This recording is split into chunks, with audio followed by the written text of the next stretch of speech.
ശീർഷകം ഒരു കുടയുടെ കീഴിൽ. കൊച്ചിയിലെ തിരക്കേറിയ ബസ് സ്റ്റോപ്പിൽ മഴ പെയ്യുന്ന ഒരു വൈകുന്നേരം ആരവ് ഒറ്റയ്ക്ക് നിന്നു. മഴ ശക്തമായി പെയ്യുമ്പോൾ അവൻ തന്റെ കുട തുറന്നു. അപ്പോഴാണ് അവന്റെ പക്കലൊരാൾ ഓടിയെത്തിയത്. നന്ദന. കുറച്ചു സമയം കുടയ്ക്ക് കീഴിൽ നിൽക്കാമോ? അവൾ ചോദിച്ചു. ആരവ് ചെറിയൊരു ചിരിയോടെ പറഞ്ഞു, മഴയിൽ ഒറ്റയ്ക്ക് നിൽക്കുന്നതിനേക്കാൾ രണ്ടുപേർ നിൽക്കുന്നത് നല്ലതല്ലേ? അതൊരു ചെറിയ നിമിഷം മാത്രമായിരുന്നു. പക്ഷേ ആ നിമിഷം അവരുടെ ജീവിതം മാറ്റി. അടുത്ത ദിവസങ്ങളിൽ അവർ വീണ്ടും അതേ ബസ് സ്റ്റോപ്പിൽ കണ്ടുമുട്ടാൻ തുടങ്ങി. ചിലപ്പോൾ അവർ ഒരുമിച്ച് സംസാരിക്കും, ചിലപ്പോൾ നിശബ്ദമായി മഴ നോക്കും. നിനക്ക് മഴ ഇഷ്ടമാണോ? നന്ദന ചോദിച്ചു. ആരവ് പറഞ്ഞു, ഇപ്പോൾ മുതൽ അതെ. അവരുടെ സൗഹൃദം ധീരെ ധീരെ പ്രണയമായി മാറി. ഒരു ദിവസം നന്ദന പറഞ്ഞു, എനിക്ക് മറ്റൊരു നഗരത്തിലേക്ക് പോകണം, ജോലിക്കായി. ആരവ് മൗനമായി.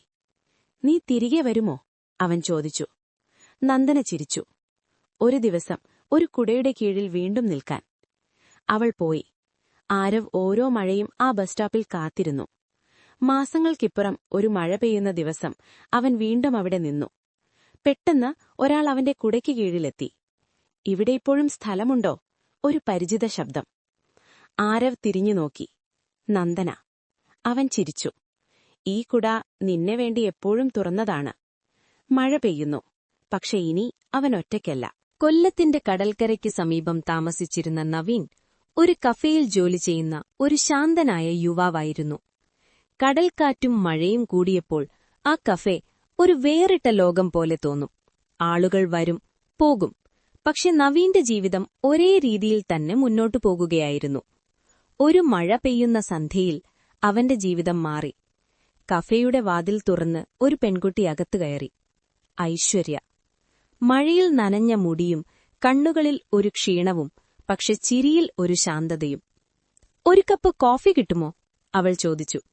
നവീൻ ചിരിച്ചു. ഇവിടെ കിട്ടുന്ന കോഫി മഴയോടുകൂടി കൂടുതൽ രുചിയാകും. അവൾ ജനലരികിലിരുന്നു. മഴ നോക്കി. നീ ഇവിടെ ജോലി ചെയ്യുന്നത് ഇഷ്ടമാണോ? അവൾ ചോദിച്ചു. നവീൻ പറഞ്ഞു, ഇവിടെ ആളുകൾ വരുന്നു, ചിലർ കഥകൾ വിട്ടുപോകുന്നു. അവൾ ചിരിച്ചു. അപ്പോൾ ഞാനൊരു കഥയാവുമോ? ആ ദിവസം ഒരു തുടക്കമായിരുന്നു. അടുത്ത ദിവസങ്ങളിൽ ഐശ്വര്യ വീണ്ടും വീണ്ടും കഫേയിൽ വരാൻ തുടങ്ങി. മഴയുണ്ടെങ്കിൽ പോലും ഇല്ലെങ്കിലും. അവരുടെ സംഭാഷണങ്ങൾ കൂടുതൽ ആഴമായി. ഒരു ദിവസം മഴ പെയ്യുമ്പോൾ അവൾ പറഞ്ഞു, ഞാൻ ഒരാളെ മറക്കാൻ ശ്രമിക്കുകയാണ്. നവീൻ മൗനമായി. പക്ഷെ മഴ എന്നെ അവനെ ഓർക്കാൻ നിർബന്ധിക്കുന്നു, അവൾ പറഞ്ഞു. നവീൻ പറഞ്ഞു, മഴ ചില ഓർമ്മകളെ കൊണ്ടുവരും, പക്ഷേ ചിലപ്പോൾ പുതിയ ഓർമ്മകളും നൽകും. അവൾ അവനെ നോക്കി. നീ ആ പുതിയ ഓർമ്മയായിരിക്കുമോ? അവരുടെ ബന്ധം ധീരെ ധീരെ പ്രണയമായി മാറി. പക്ഷെ ഒരു ദിവസം ഐശ്വര്യ കഫേയിൽ വന്നില്ല. അടുത്ത ദിവസമില്ല. അവൾ പെട്ടെന്ന് അപ്രത്യക്ഷമായി. നവീൻ അവളെ കാത്തിരുന്നു. ഓരോ മഴയും. മാസങ്ങൾ കടന്നു. കഫേ വീണ്ടും പഴയ പോലെ. പക്ഷെ നവീന്റെ ഹൃദയം ശൂന്യമായി. ഒരു ദിവസം ശക്തമായ മഴ. കഫേയുടെ വാതിൽ തുറന്നു. ഒരു പരിചിത ശബ്ദം. ഇവിടെ കോഫി ഇപ്പോഴും നല്ലതാണോ? നവീൻ തലയുയർത്തി നോക്കി. ഐശ്വര്യ.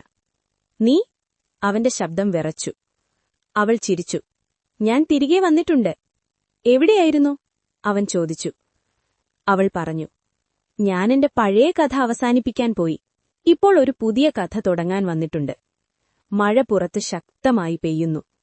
നീ എന്നെ കാത്തിരുന്നോ? അവൾ ചോദിച്ചു. നവീൻ ചിരിച്ചു. മഴ എന്നെ നിർത്താൻ അനുവദിച്ചില്ല. അവൾ അവന്റെ അടുത്തേക്ക് നടന്നു.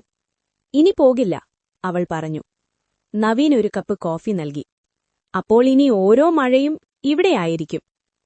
മഴ പതുക്കെ പെയ്യുന്നു. കഫേ വീണ്ടും ജീവിക്കുന്നു. ഒരപരിചിതൻ ഇനി അവന്റെ ജീവിതത്തിലെ ഏറ്റവും പ്രധാനപ്പെട്ട ആളായി മാറി.